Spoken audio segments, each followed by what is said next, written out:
एक गांव में एक किसान रहता था। वह धनवान तो नहीं था किंतु निर्धन भी नहीं था।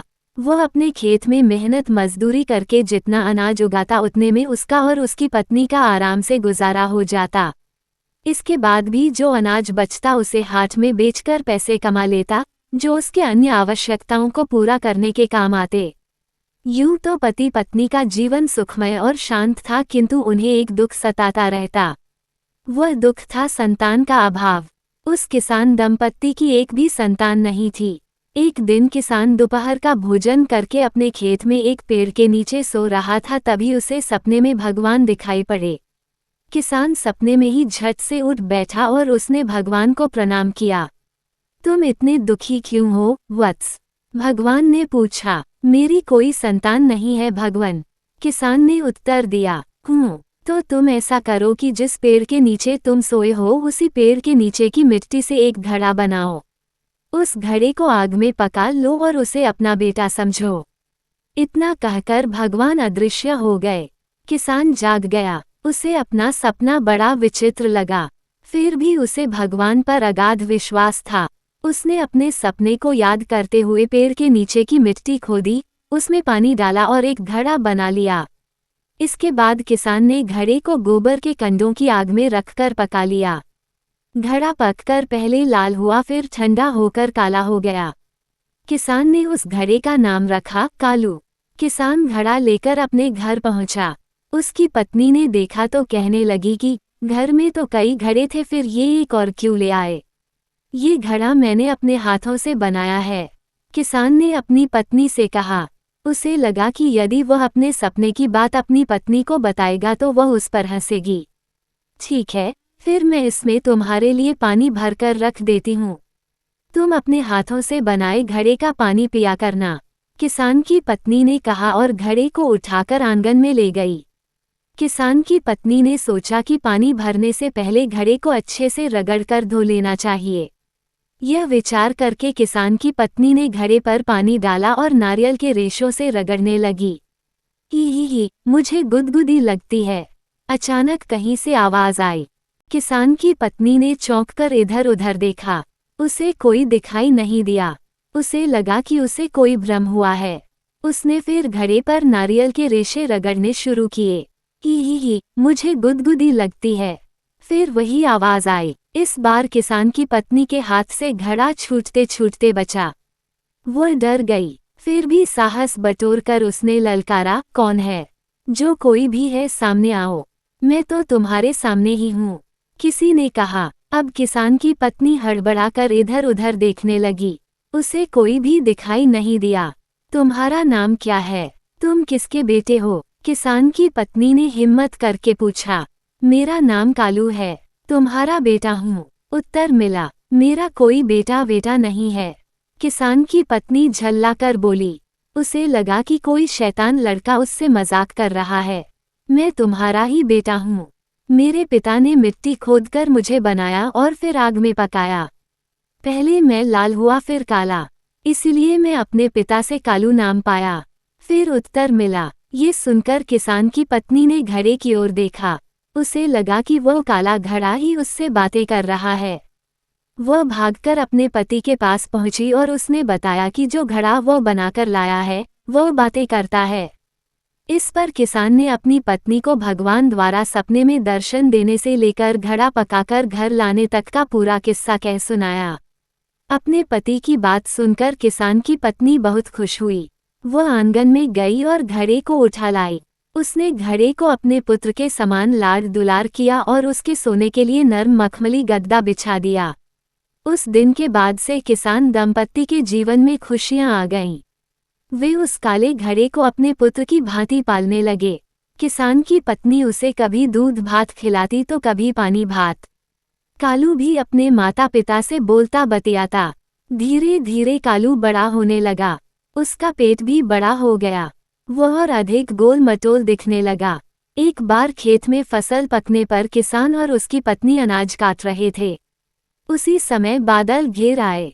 तेज वर्षा होने की संभावना दिखाई देने लगी। किसान जल्दी जल्दी अनाज बटोरने लगा। वह अनाज बटोरता और दौड़कर अपने घर में अनाज के कोठे में रखाता। किंतु इस प्रकार वह थोड़ा थोड़ा अनाज पहुंचा पा रहा था। उसे लगा कि इस तरह वह पूरा अनाज सुरक्षित नहीं कर पाएगा। आज अगर मेरा सचमुच का बेटा होता तो मेरा हाथ बटाता। किसान दुखी होकर बड़बड़ाया, आप चिंता न करें पिताजी, मैं हूं न आपका बेटा। आप मेरे पेट में अनाज भर दें और मेरे मुंह को कपड़े से बांध दें, फिर देखिए कि अनाज पहुंचाता हूँ। कालू घड़े ने किसान से कहा, तुम ऐसा कर सकोगे? किसान ने अविश्वास से कहा, आप मुझ पर भरोसा रखें, अनाज का एक दाना भी खराब नहीं होगा। कालू घड़े ने कहा। किसान ने कालू की बात मानते हुए उसके पेट में अनाज भर दिया और उसके मुंह को कपड़े से अच्छी तरह बांध दिया। इसके बाद कालू लुढ़कने लगा। वह लुढ़कता लुढ़कता घर जा पहुंचा। किसान भी उसके पीछे पीछे घर गया और उसने घड़े से अनाज निकालकर कोठे में रख दिया। इस प्रकार एक ही बार में सारा अनाज खेत से कोठे में पहुंच गया। कालू घड़े के इस काम से किसान और उसकी पत्नी बहुत खुश हुए। वे कालू को पहले से भी अधिक पुत्रवत प्यार करने लगे। उसी गांव में परसू भी रहता था। उसे दूसरों के काम में टांग अड़ाने में बहुत आनंद आता था। वह जिसके पास जाता उसे कोई न कोई चिंता का विषय सौंपाता। एक दिन परसू किसान के पास पहुंचा। भैया, तुम्हारा बेटा तो अब बड़ा हो गया है। परसू ने किसान से कहा। हाँ परसू, तो अब इसका विवाह नहीं करोगे क्या? इसका घर बसाने का विचार नहीं है क्या? परसू ने किसान से पूछा, जबकि परसू जानता था कि कालू तो एक घड़ा है, वह भी काला घड़ा। भला काले घड़े से कौन लड़की विवाह करती? करना तो चाहता हूँ लेकिन कोई लड़की इससे विवाह नहीं करेगी। किसान ने दुखी होते हुए कहा। बस परसू यही तो चाहता था कि किसान को दुख पहुँचे और वह अपने उद्देश्य में सफल हो गया। बात तो तुम ठीक कहते हो भैया, मुझे तो ये सोचकर बुरा लगता है कि तुम पोते पोतियों का सुख नहीं पा सकोगे। परसू ने कहा और अपने रास्ते चलता बना। परसू तो चला गया लेकिन किसान के मन में फांस चुभ हो गया। किसान को ये सोचकर दुख लगने लगा कि एक तो उसे पोते पोतियों का सुख नहीं मिलेगा और दूसरे उसके मरने के बाद कालू की देखभाल कौन करेगा। इसी चिंता में किसान बीमार पड़ गया। उसने कालू से कुछ नहीं कहा किंतु कालू घड़ा समझ गया कि उसका पिता किस चिंता में बीमार पड़ गया है। पिताजी, आप किसी प्रकार की चिंता न करें, कुछ दिन में सब कुछ ठीक हो जाएगा। कालू ने पिता को समझाया। नहीं, मैं चिंतित नहीं हूँ। किसान ने कालू का मन रखने को झूठ बोल दिया। इसी तरह एक सप्ताह व्यतीत हो गया। किसान का स्वास्थ्य सुधरने का नाम ही नहीं ले रहा था। एक रात किसान अपने बिस्तर पर सो रहा था कि उसे एक सपना दिखा। सपने में भगवान दिखाई दिए। तुम चिंता में क्यों भूले जा रहे हो? तुम्हारा बेटा कालू भोर होते ही एक युवक में परिवर्तित हो जाएगा। वास्तव में वह एक युवक ही है जो पिछले जन्म में बहुत आलसी था। वह अपने माता पिता की सेवा भी नहीं करता था। उसके माता पिता उसके आलसी और कामचोर होने के दुख में घुट घुट कर मर गए, इसलिए दंड के रूप में इस जन्म में उसे घड़ा बनना पड़ा।